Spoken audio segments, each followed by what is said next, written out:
My Strange Awakening. July 4th, my 18th birthday. It was so dark when I'd awakened. The rain felt like frozen needles as it hit my flesh. Where was I? As I raise my head and look around, I see water completely surrounding me in the boat that I had yet again taken from the old man that lived next door to my foster family's house. The boat was rocking intensely, as the wind seemed as though it wanted to blow me off the edge of the earth. Something seemed very strange, though. Eerily strange. Even though the storms were monstrous, I felt as though something extremely life-changing was about to happen to me. Not knowing if that was a good thing or not, I pulled myself up and placed my frozen hands on the oars and paddled that little rowboat, littered with beer cans, toward the shore that was just ahead of me. With the rain beating against my face and my rush to get somewhere dry and warm, something upon the shoreline caught my eye. Now, I was still quite a ways away to make out exactly what it was, but I'll be damned if it didn't have what seemed to be rays of light coming from it, as if it were a god, a savior. At that moment, I felt a sense of warmth come over me, as if nothing could hurt me because I was protected. It seemed as though an eternity had passed before I approached the sandy line where the man-eating sea and my destiny would meet, but somehow I made it. Still unable to make out that creature that gave me that sense of security, I crawled out of that tiny, feeble boat and slowly began to walk toward it. Now, you remember that book that my daddy gave me the year before the tragedy that created the monster I'd become for the next 10 years? Well, in the back of that book were plenty of empty pages. I had chosen to continue the legacy of the book by writing my most memorable occasions in it. I hadn't written nearly as much in it as my daddy did, though. Mostly because, well, the saying that says the apple doesn't fall far from the tree tends to ring pretty true for me, as I had followed quite closely in my daddy's footsteps. After the devastation of losing the only two people that I had in my life that loved and cared for me, I too began to try and numb my pain in any way that I could. Sometimes that would be beating the hell out of anyone that dared to cross my path. Other times it would be taking things that didn't belong to me. But most of the time, though, I would just drink until I didn't feel the pain anymore. I spent a lot of my teenage years so drunk that I don't remember a lot of that time. I guess that's when I first started to adopt the name Crazy Mary. Of course, I wasn't old enough to buy beer, so I would just steal it as if I were a friggin' pirate. Nothing I ever did got reported, though. I guess because after Mama and Daddy died, people felt bad for me. You know, it's a good thing to feel bad for someone that's in such a situation. But the thing was, then nobody seemed to really give a shit if I even existed. It was as if they would just turn their head and pretend not to see me, in an effort not to make my problems their problems as well. That was the adult community, though. At school, it was a totally different story. I didn't really mind school too much, though, because at least there I wasn't ignored. I mean, yeah, I suppose what was happening to me wasn't exactly kosher.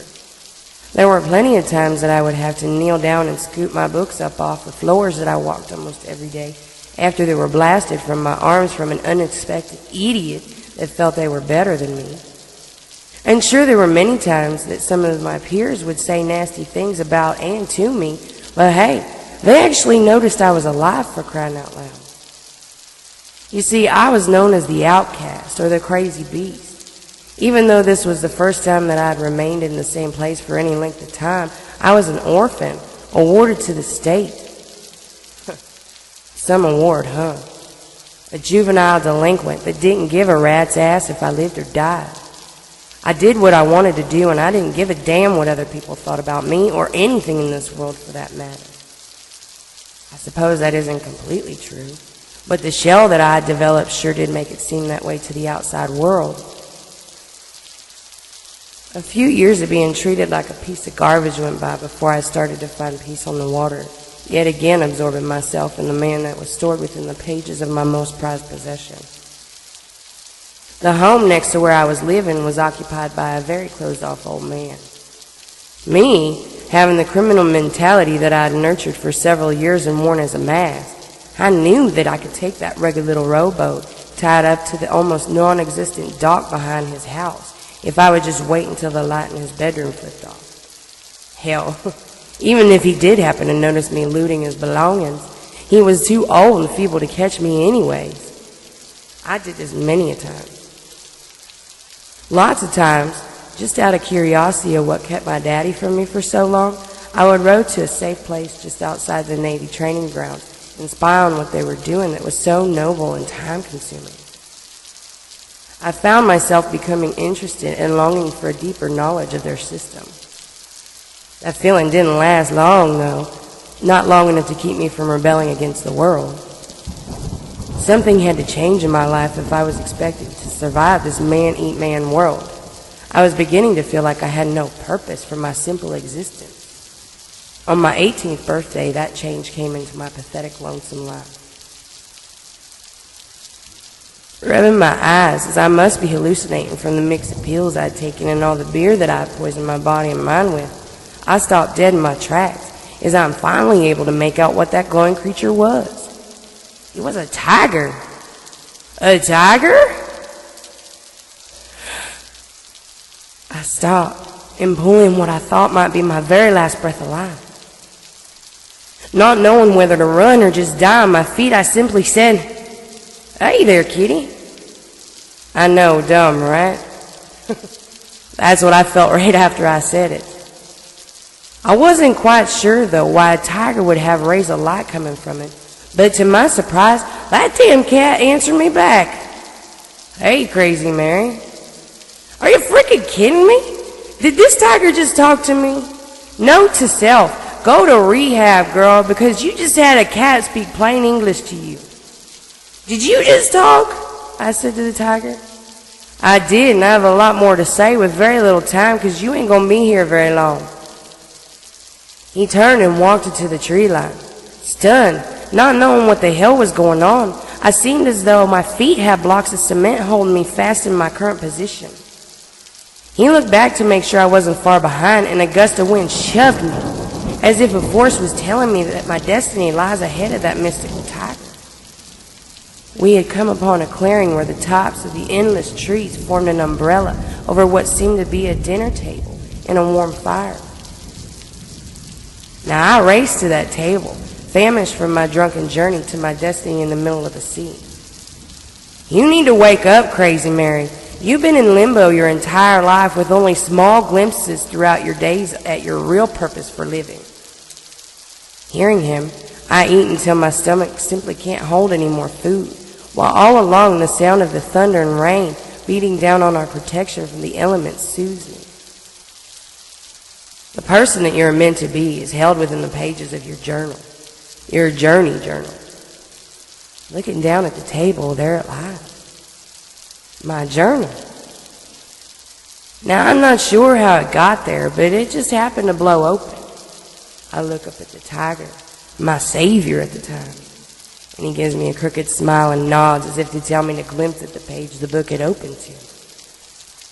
I look down and see that it's the very first page of my daddy's literature, the day in which he had enlisted in the Navy. "Are you trying to tell me?" He laughs and says, "You don't need me to tell you anything, Crazy Mary. The answers to all your questions are right there in those pages." I looked at the first page in that book, knowing exactly what he expected me to see, but wasn't sure that I had it within my heart of hearts to be the warrior that my daddy had been. He must have known what I was thinking, because at that moment he gave me a firm nudge with his nose and growled at me. "You need to wake up, Crazy Mary. I already told you that. You're a champion. You just don't know it yet. Let the world hear you roar." And with that, he gave the most powerful roar I could ever imagine. In that exact moment, I found myself rolling out of bed. Was I dreaming? I don't know, but I have a sense of knowledge that I never had before. I knew what I had to do. I didn't need a hero. I was going to be my own damn hero. I may have sailed away from the island of my dreams, but I felt the need to be able to look back and catch a glimpse of that awkward creature that very well may have saved my life. So I wrote it down here in my journey journal. most influential and amazing creatures that I'd ever laid eyes on is now safely captured right here in my book. My daddy and that tiger. That was a day of my strange awakening.